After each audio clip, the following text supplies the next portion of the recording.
I'm Eleanor, and I've been a doctor for almost as long as I've been married to Richard. We've had our share of good and bad times, but those 30 years went by quickly.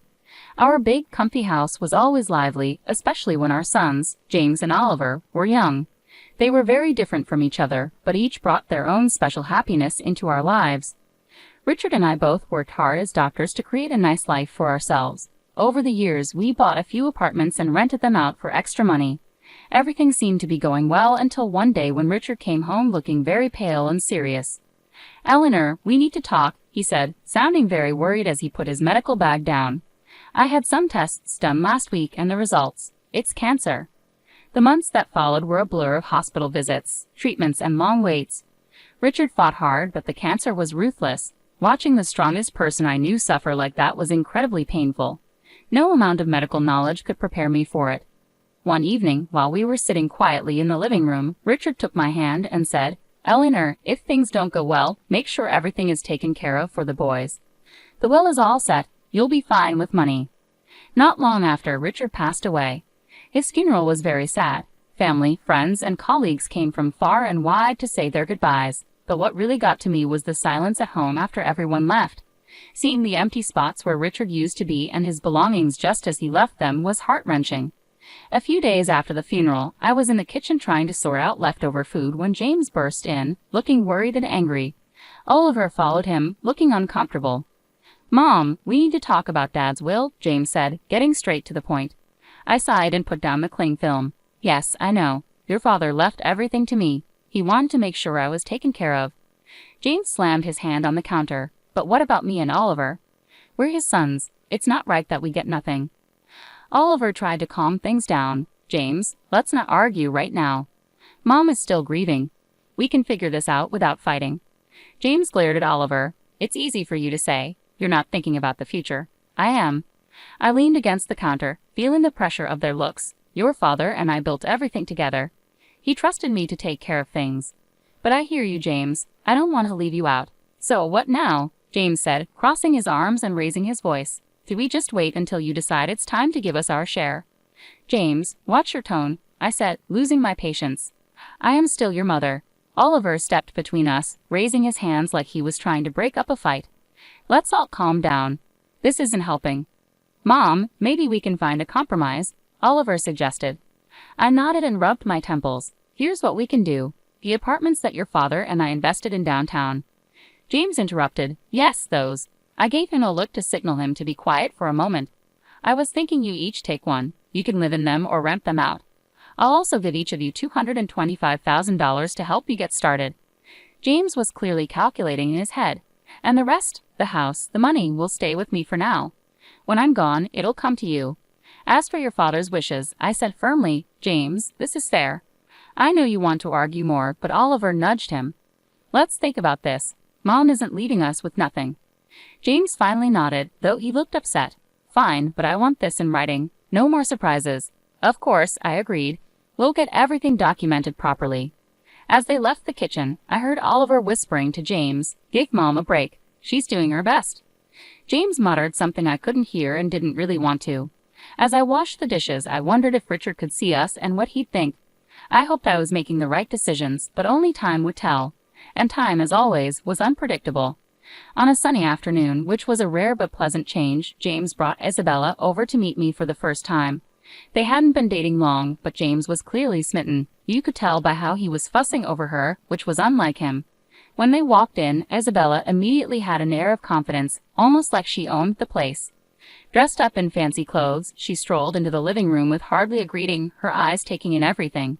"Nice place you've got here," she said, flipping her hair back and sitting down without waiting for an invitation.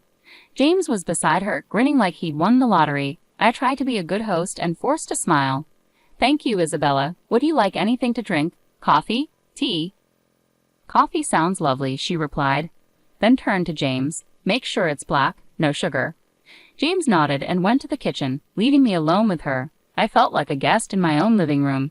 The silence was uncomfortable until she broke it. "So James tells me you're pretty well off," she said, looking at the decor. "I'm used to a certain standard, you know. My parents made sure of that." "That's good to hear," I replied, not sure what else to say. James came back with the coffee and handed Isabella her cup. She took a sip and made a face. It's all right. Anyway, we've been talking about our future and planning ahead.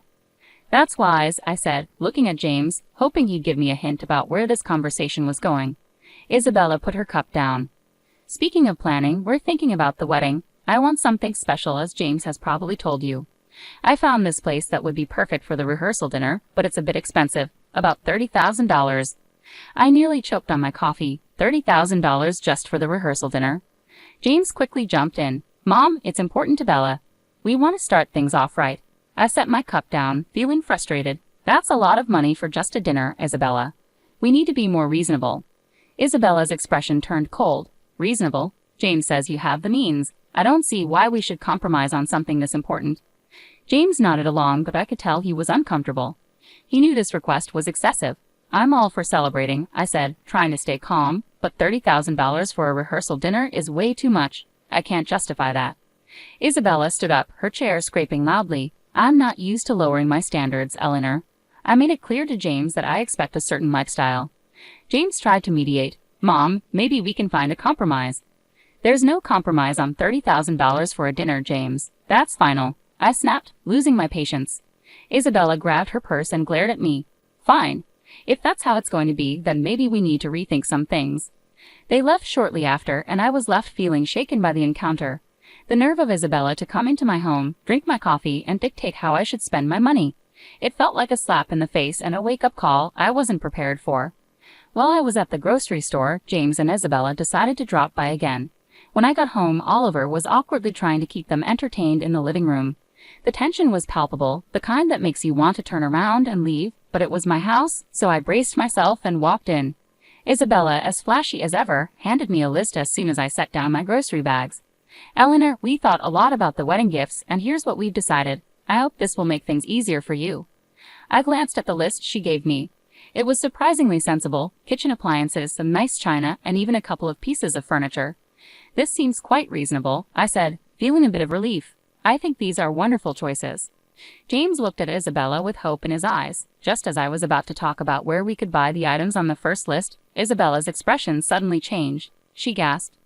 Oh no, this isn't right. Give that back. She snatched the list from my hands and pulled out another piece of paper from her purse. Here's the real list. The new list was shocking. It included an apartment, a luxury car, an exclusive vacation, and even diamond jewelry. I couldn't believe my eyes. Is this some kind of joke? Isabella remained unfazed. No joke, Eleanor. These are the gifts we expect.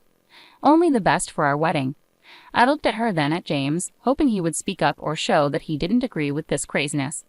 But he just stood there, looking torn but silent. I couldn't hold back. James, why are you letting her do this? You know this is unreasonable. Isabella interrupted, her voice rising. This doesn't concern you, Eleanor. You just need to pay up and stay quiet. That's when Oliver stood up, his face serious. That's enough, Isabella. You're not going to talk to our mom like that. This is her house, and you're way out of line. You need to leave now. The tension in the room was thick as James and Isabella gathered their things. Isabella muttered angrily, "This is ridiculous. We'll remember this." Then they left, slamming the door behind them. I sat down, feeling the weight of everything pressing down on me. Oliver sat beside me and put an arm around my shoulders. We'll figure this out, Mom, but you can't let them bully you into giving more than you can or should. It's not right. He was right, of course, but as I sat there with my son, I worried about James. How had things gotten so out of hand? How could he not see what this was doing to our family? The silence that followed was filled with unspoken worries and fears about the future. I knew this wasn't over. Things were only going to get tougher from here. In the weeks that followed, James called constantly, each call more demanding than the last. His tone was desperate, almost frantic. "Mom, you don't understand. I can't look poor next to Bella's family," he'd argue, his voice breaking with stress. "You have the money. Why can't you just help me out?" I sat at the kitchen table, phone pressed to my ear, feeling a tight knot in my stomach. "James, it's not just about the money. It's about living within your means. Bella's expectations are unrealistic. You can't sustain that without going into serious debt."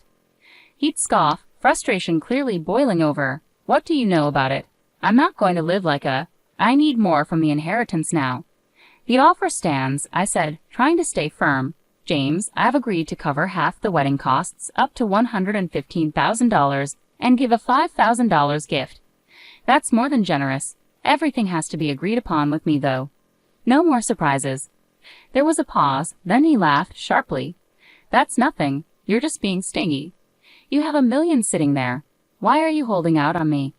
"Because it's not just about the money," I replied, my patience wearing thin. "It's about not supporting a fantasy that will ruin you." He yelled so loudly that I had to pull the phone away from my ear. "I don't need this. I'll handle it my way. Forget you." And with that, the call ended abruptly. Months went by in silence. I tried to keep busy with daily routines, pushing thoughts of James to the back of my mind, but the calm didn't last long. One afternoon, the phone rang, and it was my sister-in-law, Anita. "Eleanor, I thought you should know," Anita said cautiously. "James is flying all the wedding guests to Hawaii. He sold his apartment to pay for it, and he expects you to make your own way there. He mentioned you weren't interested in helping." I hung up, feeling a mix of anger and sadness. How could he be so reckless? Before I could process it all, Oliver came into the room with a serious look on his face. "Mom, there's something you need to hear." I recorded their conversation when they were here. He handed me an audio recorder. I pressed play, and the voices of James and Isabella filled the kitchen. "James, your mom is just a nasty old woman with a fat wallet. We need to squeeze as much as we can out of her and then cut her off." James's voice came through chillingly clear. "Whatever it takes, Bella. I'm not going to let her control us. If it comes down to it, I'll kick her out in her underwear." I turned off the recorder, my hands shaking. Hearing my own son speak about me like that was unbearable. The room seemed to spin as I tried to grasp the full weight of his betrayal. Deciding to fly to Hawaii wasn't easy, but Oliver and I were determined to face whatever lay ahead. When we landed and approached the venue, I was overwhelmed by its extravagance. Flowers were everywhere, lights twinkled like stars across the evening sky, and music floated in the air. As we entered the gathering, I saw James and Isabella mingling with guests, looking like a picture-perfect couple with their smiles and laughter. It hurt to see my son so lost in this artificial world. Before I could move closer, Isabella spotted us. Her smile vanished, replaced by a scowl. She marched over, her high heels clicking sharply against the stone pathway. "You shouldn't be here," she hissed, stopping just inches from me. Her voice was loud enough to attract attention. "This is my day, and you're not welcome." I was taken aback, but before I could say anything, her parents, who had overheard, approached us. Her father, a tall, stern-looking man, spoke first. "Isabella, that's no way to speak to your guest, especially not to James's mother," her father said sternly, his tone making Isabella's cheeks flush with embarrassment. Her mother, looking equally shocked, turned to me with an apologetic smile. "Eleanor, please come with us. Let's find you a place to sit." They guided us to a table at the edge of the setup, clearly an afterthought, with no proper setting. The ceremony soon began, but the speeches felt hollow given the tension. Then, unexpectedly, I was handed the microphone. I stood up, my legs shaky but my determination strong. "I came here today to wish my son and his new wife a happy future," I started, my voice steady despite my nerves. "But I also believe in honesty and integrity, qualities that have been missing from the events leading up to this day." Isabella's face went from pink to red, her eyes shooting daggers at me. I was asked for money time and again in amounts that no reasonable person would consider justifiable. When I couldn't meet these demands, I was threatened with separation from my family and future grandchildren. My voice cracked a bit, but I continued. Oliver, seeing my distress, stepped closer and placed a supportive hand on my shoulder. I nodded at him and then turned on the audio recording he had made. Isabella's voice filled the air, cold and calculating as she discussed how they planned to extract more money from me. James's voice agreed, saying he was prepared to leave me with nothing for his bride. The crowd's murmurs grew louder, filled with shock and disapproval. I turned off the recorder, the silence in the room heavy. I gave my son an apartment and $25,000, and it was still not enough. Today, I am making it clear, I will not be treated as an ATM or threatened. I am disowning James and Isabella. I wish them well, but from this day forward, I am choosing to remove myself from their lives. The reaction was immediate. Isabella screamed, her voice shrill and angry. "You've ruined my wedding. I curse you." Returning home was bittersweet. In the quiet of my house, I made a decision that even surprised me. I quit my job. After years of healing others as a doctor, it was time to focus on healing myself and rebuilding the life that had been torn apart. Oliver, bless his heart, had just graduated from art college and was brimming with ideas and ambition. With the $25,000 I had given him, he opened his own tattoo parlor. It wasn't just any shop. It quickly became a place where art and skin met in stunning displays. Oliver poured his heart into his work, and it paid off. He began entering tattoo contests, and soon his name was well known locally. Before long, he was opening more locations, creating a network of salons that became a hotspot for tattoo enthusiasts. I'd watch him sketch late into the night, his dedication a stark contrast to the chaos his brother had created. "You're doing amazing, Ollie," I'd say, feeling proud. During these calmer months, James reappeared one afternoon. He showed up at the door, looking tired and defeated, so different from the ambitious man he used to be. "Mom, I need to talk," he said, sitting down without waiting for an invitation. His voice was weary, a far cry from the demanding tone I was used to. I sighed and motioned for him to continue. "What is it, James?" "It's Bella. She's driving me insane. Nothing's ever enough. I got a second job, but it's still not enough for her." His voice was desperate, but it didn't erase the past. "James, I warned you. I told you living like that with someone like her wouldn't be sustainable." He rubbed his face, clearly frustrated. I know you warned me, but I thought—" His voice trailed off, replaced by a deep sense of hopelessness. "Thought what?" "That money would magically appear just because you wanted it to." My tone was sharp, hardened by years of frustration. "Look at your brother. He started with the same amount and built something of his own without stepping on anyone." James bristled. "Yeah, well, not everyone's like Oliver, are they? I have a right to the inheritance too, remember. And when you're gone, it'll come to me." That was the last straw. "Get out, James," I said firmly. "And don't come back, not this time. You chose your path." His jaw tightened, and for a moment I thought he might argue further. But instead he turned and walked out, slamming the door behind him. In the quiet that followed, Oliver came downstairs, having overheard the end of our conversation. "Are you okay, Mom?" he asked softly. I nodded, wrapping my arms around Oliver. "I'm okay now, thanks to you. Let's focus on the good we can create and the life we can build together." He hugged me back, his presence a comforting reminder that not all was lost. In that moment, I felt that despite the hard patches, the journey was still worthwhile. We had each other, and that was enough to keep moving forward. Once the storm with James had passed, our home settled into a peace I hadn't felt in years. During this calm period, Oliver introduced someone special, Sarah. She was everything Isabella wasn't: kind, humble, and genuinely caring. As the weeks turned into months, their relationship deepened, and they soon announced their engagement. Unlike James's extravagant wedding, their ceremony was a simple, heartfelt event in our backyard. With flowers from the garden, homemade decorations, and a small group of close friends and family, the day was perfect. During the reception, I pulled Oliver aside. "You've chosen a wonderful woman," I said, my voice choked with emotion. He squeezed my hand and smiled. "I learn from the best," he replied, giving me a knowing look. Life moved quickly after that. They sold the apartment I had given Oliver, adding some of their savings to buy a small, cozy house just a few miles away. One sunny afternoon, while we were having tea in their new living room, Sarah shared some exciting news. "Eleanor, we're expecting twins," Sarah announced, her eyes sparkling with excitement. I nearly dropped my cup, overwhelmed with joy. "Twins? Oh my goodness, that's wonderful." Oliver beamed, his pride clear. "We wanted you to be the first to know. We're really happy, Mom." "Twins," I repeated, letting the words sink in. Grandchildren. It was a new chapter I was eager to embrace. As for James, news about him was rare. The last I heard, he had divorced Isabella. She had taken almost everything in the split, leaving him to start over in a different city. Despite the pain he had caused, it hurt to know he was out there struggling because of his choices. One evening, as I was looking through old photo albums, Oliver came and sat beside me. He noticed a picture of James and me from years ago. "Do you ever hear from him?" he asked softly. I shook my head. "No. After everything, he's chosen his path, and I have to respect that, even though it breaks my heart." Oliver put an arm around me. "He's still my brother, Mom. Maybe one day he'll come around." "Maybe," I agreed, though I wasn't entirely sure if I believed it. But for now, we had plenty to look forward to, especially with those twins on the way. Oliver chuckled. "Yeah, you're about to be the busiest grandma in town." We both laughed, the sound filling the room with warmth.